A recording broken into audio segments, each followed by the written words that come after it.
Welcome to biology पाठशाला।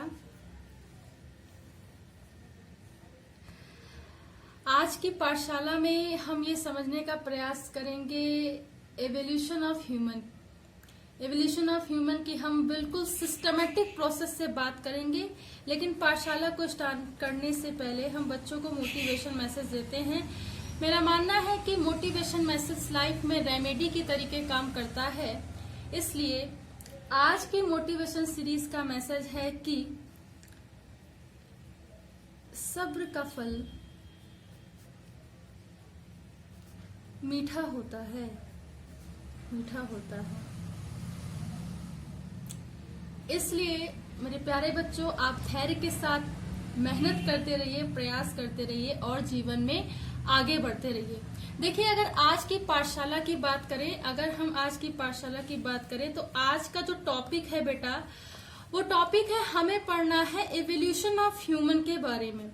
Evolution of human के बारे में, ठीक, ये पढ़ना है। अगर हम इसको बहुत ज्यादा समझे तो हमें क्या पढ़ना है? डेवलपमेंट ऑफ ह्यूमन के बारे में, कि कैसे आज का आधुनिक ह्यूमन बना है, ठीक, कैसे कैसे उसका ड्यूरिंग द प्रोसेस कैसे कैसे उसका डेवलपमेंट हुआ, हमें ये बात पढ़नी है। तो आज हम इसकी स्टार्टिंग करेंगे।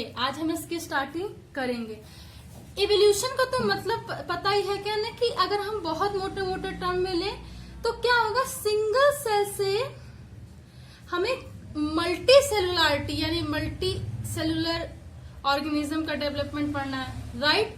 या सिंगल या यूनी से हमें क्या पढ़ना है? कॉम्प्लेक्स टाइप ऑफ स्ट्रक्चर के बारे में पढ़ना था। और इसमें हम किसकी बात करते थे? पा की बात करते थे। पा यानी कि प्लांट और एनिमल की बात करते थे। चलिए, अगर हम बात करें, देखिए, सबसे पहले हम बात करते हैं कि इवोल्यूशन ऑफ ह्यूमन की बात करें तो देखिए, इसका जो इवोल्यूशन हुआ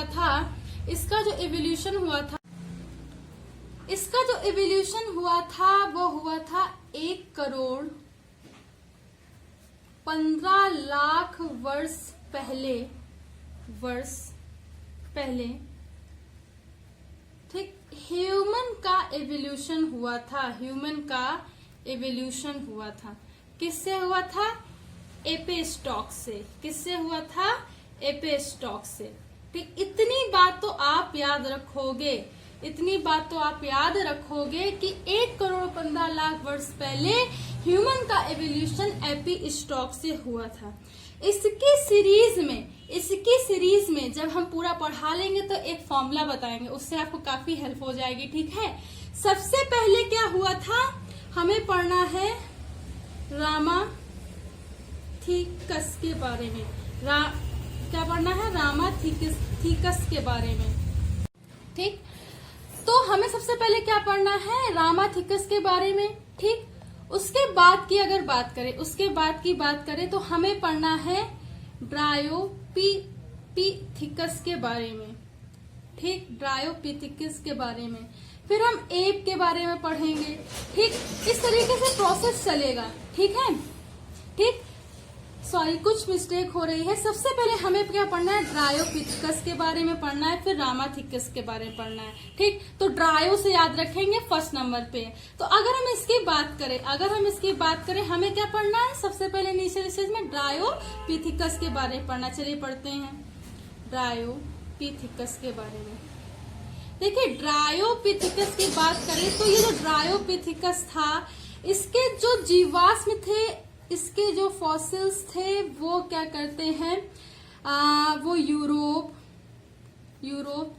तंजानिया, ठीक, और पश्चिमी जो देश थे वहां मिले थे, ठीक। इसका जो युग था, पीरियड था, वो क्या था?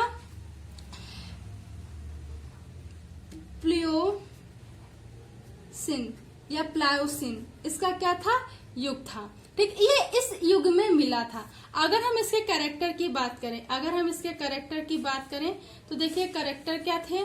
देखिए, जो इनके पूर्वज थे, जो इनके पूर्वज थे कैसे थे, अगर हम एंसेस्टर की बात करें तो एंसेस्टर जो इनके थे कैसे थे, चिंपांजी के जैसे, यहाँ पे लिख दे रहे हैं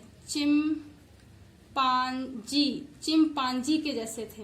ठीक, इनके सारे जो लक्षण थे, करेक्टर थे, बॉडी स्ट्रक्चर था, वो कहीं ना कहीं गोरिल्ला, ठीक, चिंपांजी, ठीक, ओरेगुटान आदि से मिलता जुलता था। ठीक बेटा, ये बात याद रखोगे। ठीक, इनके पूर्वज क्या थे, चिंपांजी थे, गोरिल्ला, चिंपांजी, ओरेगुटान से इनका स्ट्रक्चर क्या मिलता जुलता था। अगर हम इसके आगे की बात करें तो इनका जो माउथ था बेटा, किसका, ड्रायोपिथेकस का, इनका जो माउथ था कैसा था, फ्लैट था, और जो तीत थे कैसे थे, शार्प थे। ठीक, तीत कैसे थे, शार्प थे। अगर हम इसके आगे की बात करें, ठीक, तो इनकी जो बहुएं थी, आईब्रोज थी, कैसी थी, फ्लैट थी। ठीक है, इनकी आईब्रोज कैसी थी, फ्लैट थी। उसके अगर हम आगे की बात करें, ये सारे जो कैरेक्टर थे, ठीक है, उसके बाद इसमें क्या हुआ, परिवर्तन आया और इसमें होमाइडी फैमिली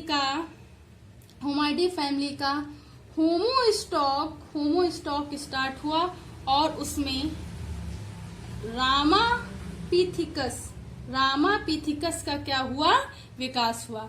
जब रामापिथिकस का विकास हुआ तो ये हुआ था 1955 में। ठीक, कौन सी पहाड़ियों पर, शिवालिक पहाड़ियों पर इसका क्या हुआ था, विकास हुआ था। ठीक, तो ये कुछ इस तरीके से आज का ओवरव्यू है। ठीक, सबसे पहले हमें ड्रायोपिथेकस के बारे में पढ़ना है। ठीक, आई होप आपको आज की पाठशाला समझ में आई हो। कल की पाठशाला में हम इसके आगे की बात करेंगे।